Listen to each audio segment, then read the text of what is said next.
angle. Now, I think he tried yesterday, and you're actually going to be surprised about something I'm going to say here in just a moment. But I don't want a pound of flesh. Okay, we have moved on. Yeah. Okay, we're in a better place. It's been almost 3 years. He actually yesterday, in what he said, I say thank you. Really? I say thank you to Scott Frost yesterday for what he said in Frisco. Now, he tried. You have to peel back the layers of where he was when he made his quotes. Yes. Because he had gone through a couple of rounds of interviews and They wore him down. No, so he tried, but it's Scott. And so when you lack self-awareness, okay, you step into things. But with that said, I say thank you to him. I think we should be saying thank you for what he said yesterday. Because you know what? He was honest. He was honest yesterday. And you know what? His honesty didn't affect me and Nebraska. It actually showed a poor light on him. So that's kind of how I took it. Thank you for being honest. And you know what? Here's the other thing why. Sure. Well, again, we have way too high expectations for somebody to change. I know I got a couple of tweets yesterday. Well, why can't he? Okay. Has he ever done that? Yeah. Has he ever? There have been too many people that have enabled him. Okay. He's never listened to anybody. Okay. So he's not going to change because you want him to change. He is who he is. And whatever happens, happens. Okay. With the rest of his football life, he's not the football coach at Nebraska. But what he said yesterday, and I say thank you because you were honest. What did he say that was new? Nothing. Yeah. Nothing. So everything that he said about the Nebraska job and how he took it, that's not new. We know that. We've talked about that. Yeah. I get it. It was on July 8th and who he is. He And because of the debacle that happened here, it's an honest question by myself. Is this still a story today, or was it breaks midday, you talk about it for 4 hours, and now you're on to the next thing? I didn't see one person on Twitter who sided with Scott Frost, and that's not just like a Nebraska thing, that's a national thing.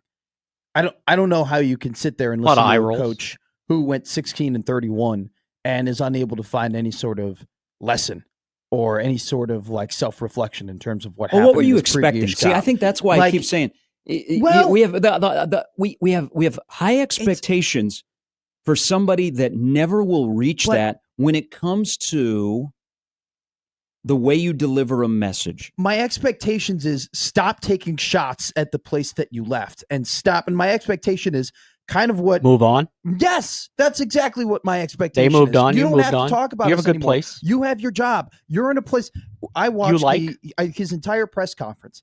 The entire time he says, I'm happy in Orlando. I'm happy in Orlando. I'm so happy to be back in Orlando. Should be the Magic are going to be good. Then stay happy in Orlando and don't say anything about Nebraska and don't talk about. You don't have to talk about it. And he didn't talk about it. And it seemed like he was holding back from himself talking about it during his presser. And you go through it and you're like, all right, cool. He did it.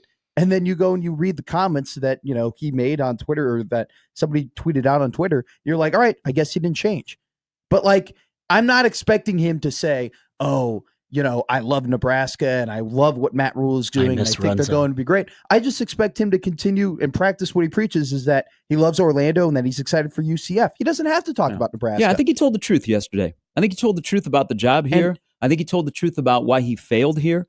But his delivery is so disjointed that you don't get that because all you see is the guy that really ruined a lot of people's hopes and dreams that he was going to be the savior. And you know who the biggest winner of yesterday was in this discussion? Trev Alberts. No. I need my bingo card here. Matt Rhule. Oh. So he lives here. This is why I keep saying anything that Scott touched on yesterday is not new. No. We already knew that. Or he has alluded to it even while he was here. Mm-hmm. And we know that he did not like it here. And what do I keep saying about Matt Rhule? The one thing that is enduring about Matt Rhule when you're 13-12 in 2 years is you are genuine that you like the place. Yeah. We like the place. Nebraska's not for everybody, even if you grew up in Wood River. Okay, Nebraska's not, and this is why People I say are pretty darn this nice. is why I say Scott was being honest yesterday.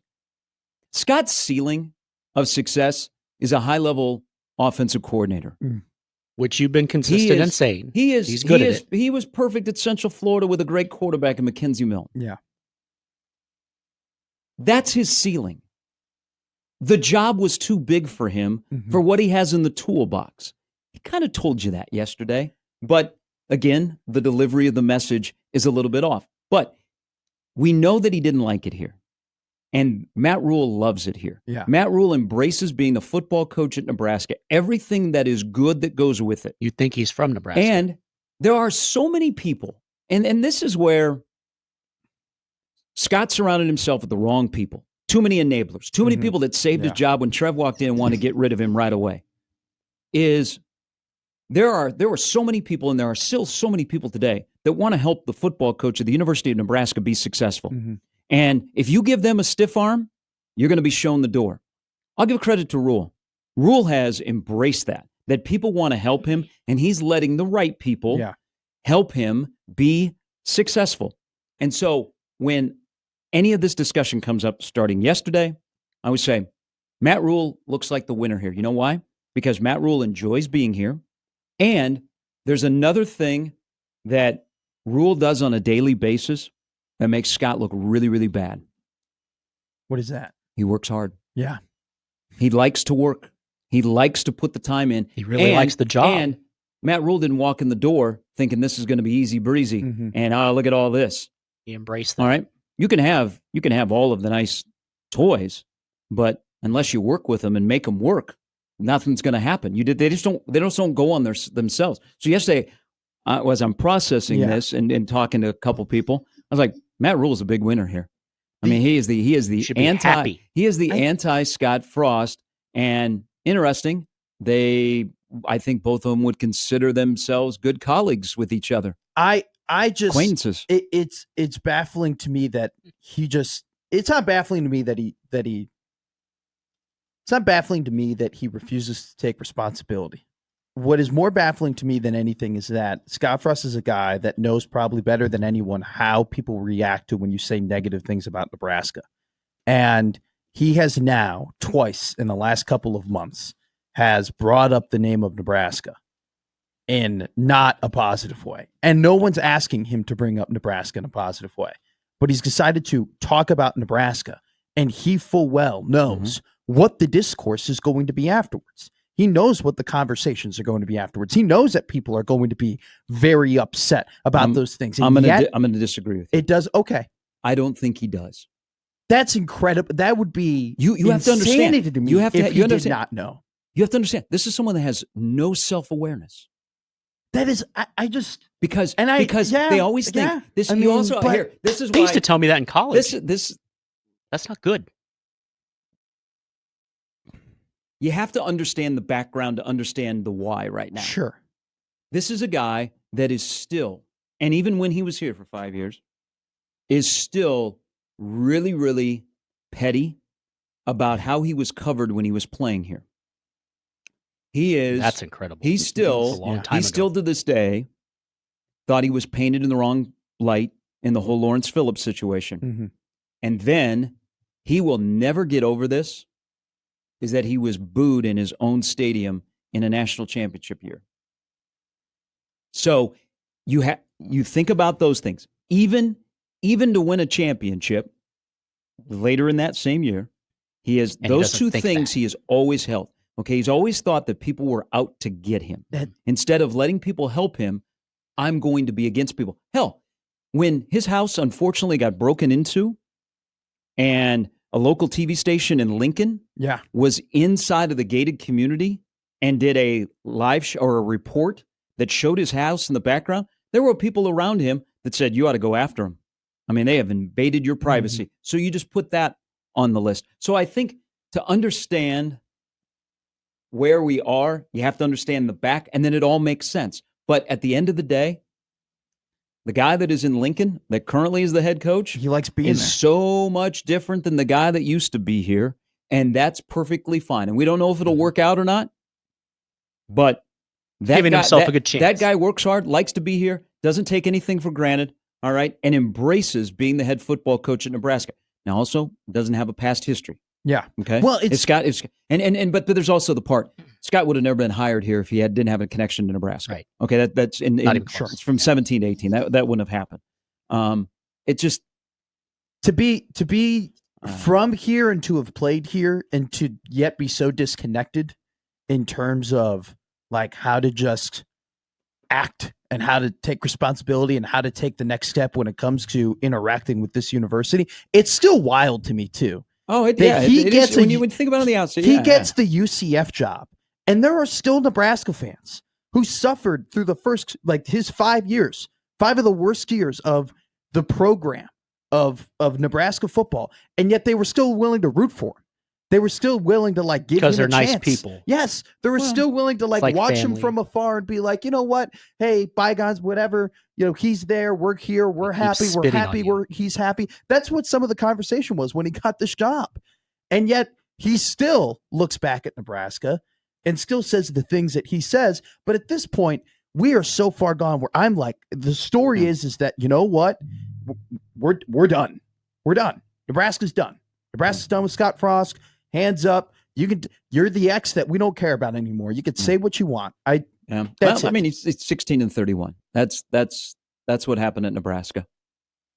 And it's not good. It's still incredible to me though that he was given a layup too during his little podium availability.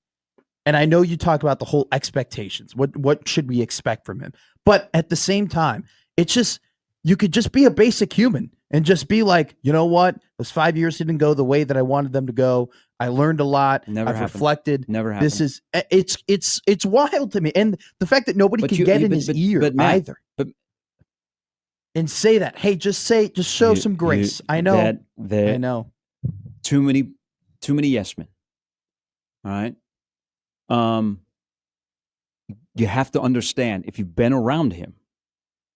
He's the same person he was when he was the quarterback at Nebraska. He is just now 30 years older and has a different title. He is still very immature and not self-aware. Okay? That's who he is. And that if you already have that knowledge going into anything that is performed in your job or your communication, it kind of makes sense. It does make sense. When you put it that way, it does make sense. But to me, the reason why I'm still hung up on it in a way is because it's not too much to ask. It's just, it's really not that much to ask. I think that's fair. But to just say, hey, I've learned. But you know what? I mean, people, how many people do you know that change their character over time? A lot. I honestly do know a lot of people who like grow and who like. I like to think we all kind of grow a little bit.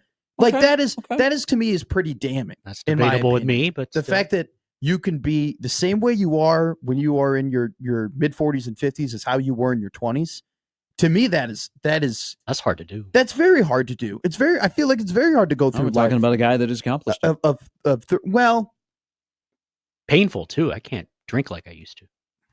It's and I totally understand what you're saying, and I know that you're very correct on it, but it's a very minuscule thing to just tell somebody, hey, Scott, we understand how you feel. We understand that you still have a lot of angst toward what occurred, but we want you to know that it's best for you and it's best for the University of Central Florida and it's best for your future that either you say, hey, I've reflected and I've learned, or you don't say anything at all. I feel like that is just such a bare minimum simple ask to ask someone, hey, don't talk about it, or if you're going to say something, just say something slightly It'll always be home. The people are wonderful, and I wish them well. Well, I think he tried. He tried and he fell short. But I think I can say this with pretty certainty. He doesn't feel like, first of all, he'll always be the victim. So that eliminates what I said. He won't feel like what he said yesterday is wrong. That's because I go back. Thank you for being honest. Because he told me yesterday everything I already knew and just reiterated. that lack of self-awareness, leadership skills, that, yeah, the job was too big for him. He did not have the tools in the toolbox to be the head football coach at a Fortune 500 company. He was great being a coach at a startup. Yeah. Okay. He wasn't. And that's okay. Hey, he kind of admitted it yesterday. He just, maybe the phrasing was wrong, but I think everybody's better off. I thank him for being honest, but he didn't really tell you anything new, because the whole TO and, having to convince him in the 11th hour, that was well known, all of that stuff. The one thing, and again, maybe this isn't a surprise, like, I don't know how much more you listened as he bounced around yesterday. Then we went with the athletic director. So there's the one where, his athletic director, Vance tells me that at Central Florida, they're very excited to have him back. Okay. Because they had a rough year with Gus. And they got a stud AD at UCLA. The Gus bus got carjacked. Okay. They brought in somebody who is familiar, that had won there in the past. They're excited. Okay. So they have a little bit of buzz there. Good for them. I still hope they do well. Okay. But that does, whatever they do in Orlando, we'll beat them for you, Gary. That has no effect on what's happening at the University of Nebraska. I still can't, though, get over the word tugged. I was tugged. He said, and I quote, I was tugged. So was Robert Kraft. But he was right. He was absolutely right. Now, I heard that and I was like, did he throw T.O. under the bus? Holy Christ. So my immediate reaction, though, is, how can you get tugged to a $5 million job at a Power 5 school that's home, that has all the tradition and has all the resources, right, in order for you to be successful, right? I understand the situation. He was comfortable in Florida. People had to convince him in order to come. I understand where he's saying from there. But to say that he was, oh my God, I had to be fully tugged to make millions of dollars to coach for one of the blue bloods of college football. Like, that's all you really need to know. The fact that you got to be forced to do that. There are people, and one of them is coaching there right now, who would kill. Just don't. We don't need that publicity. Millions of dollars to coach at a university like that will give you as much as you possibly can ask for to win. And he was tugged. That's the one thing that really irked me, because I saw the quote and I go, all right, this is just made for me to get mad. I'm not going to get overly mad about it, because he is the ex from 2 years ago and we've moved on and we're happy. But to be tugged, you were tugged. I mean, that's the first word. That's the first time he's used that word. But he let it be known that, I mean, it was pretty well known even early in his hiring that this was 11th hour and they had to convince him on a Friday night to take the job. I think that was in the comic book as well. Wasn't that story? I remember the comic book. I don't think it was in the comic book. You don't think it was in the comic book? I don't think in the prediction that Nebraska was going to beat Texas in the 2025 national championship, that after being forced to come to Nebraska, Scott Frost finally battles through being a Cornhusker and feels like he's at home and defeats the Longhorns. You know what? One other thing about, and again, I kind of focused on the athletic director, because I think if you're the Central Florida athletic director, you got to be. You probably listen. You go, okay, we need some leadership here. Okay, we need some. That doesn't leader. Sometimes as a leader, you know when to not talk.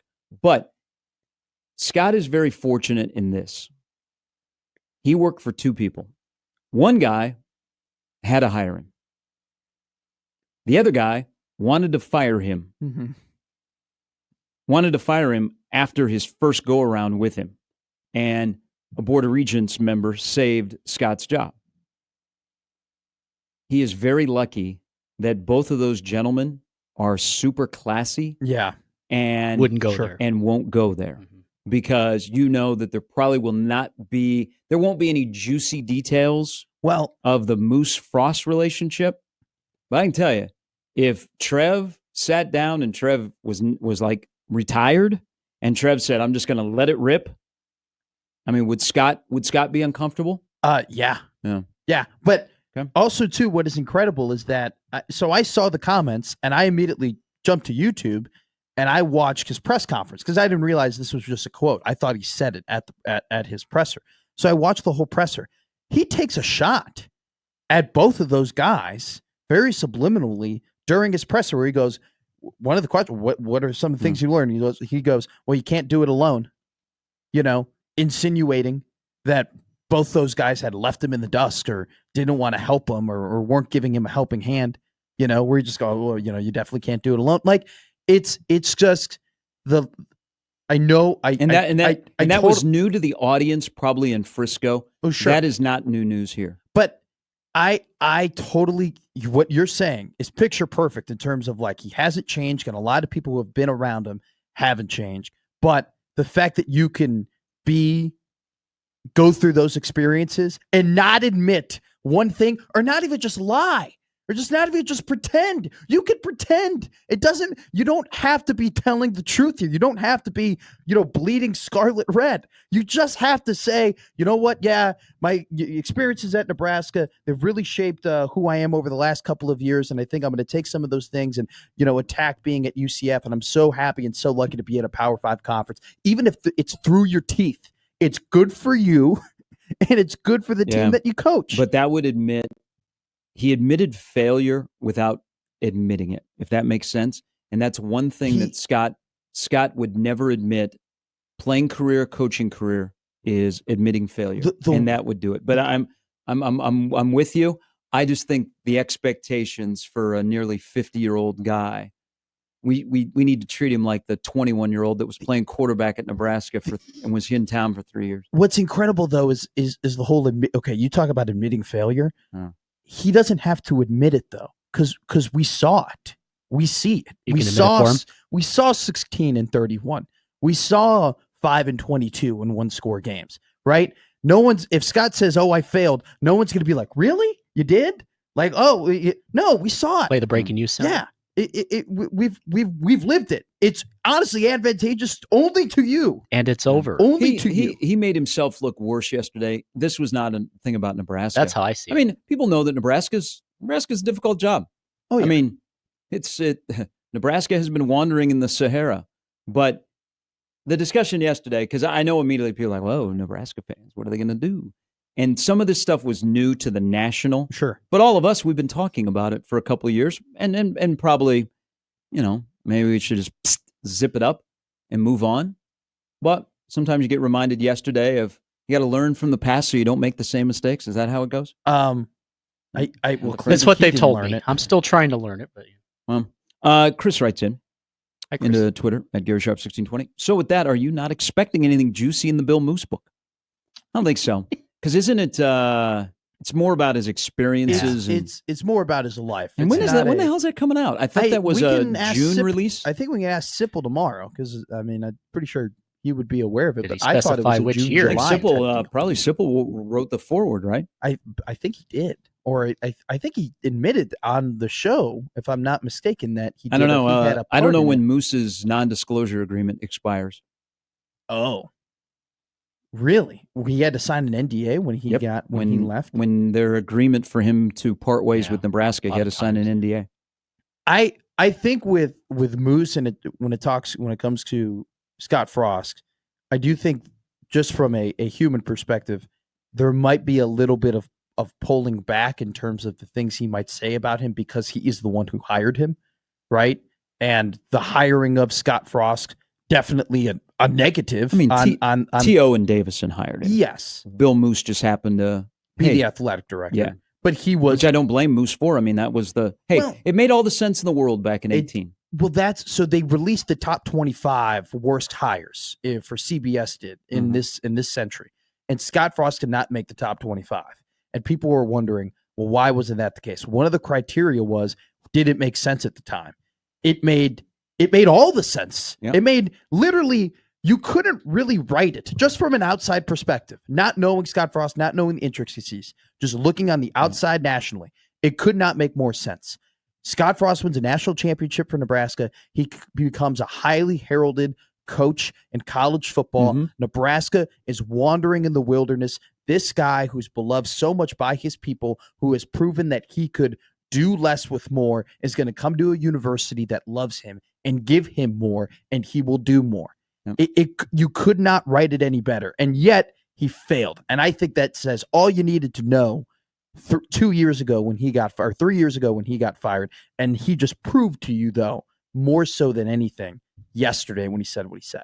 And it's, now in Lincoln, it's refreshing. Guy that wants to be here, guy that puts in the work, grinds on people, make sure they work hard as well, and doesn't worry about the past, always keeps it moving forward. I mean, maybe once or twice he's referred to Carolina in what you would think would be a negative light. I think in an honest light, I think it's more so honest than anything. Like he's alluded to Dave Tepper and the difficulties that he's had to face, but he's never dwell on it. No, never bashed anybody. I mean, for God's sake, he moved on. Rhule kept most of Frost's team around. It would have been easy to blow people out, and probably looking hindsight, he should have not leaned into the whole GBR and Trev going, "Hey, we don't do that around here." But he kept a lot of those guys, and he has spoken nicely about the past here. It's the complete opposite. It's you had one, didn't work. You have one, you hope it works, but they just go about their business different. You have immaturity and you have maturity. That's how I look at it. Do you know who another coach that I look at who can make the argument that they took the wrong job is Matt Rhule. Matt Rhule could argue that taking Carolina was taking the wrong job for him. He left a good thing that he had going. Exactly. I shouldn't have left college football. I shouldn't have, COVID happened. Maybe I should have recognized that this owner wasn't, going in the right direction. I don't blame him though, because no, I don't blame him. It's the NFL. If it was another college football job, maybe. Right. But the NFL, you had to see. One time. You never know. But I think that what I'm saying though is Rhule could have made the argument. He could, if he wanted to construct that argument for himself. But he's moved on. It was the wrong job. He's here. He could. And he hasn't. And he loves it. And any times he talks about Carolina, I mean, he said multiple times, I failed. I was a meme. I was a joke. And I ended up here. Mm-hmm. And I'm very thankful for it. Like, you're spot on in the fact that it is a good reflection on Rhule, to the fan base that already knows that he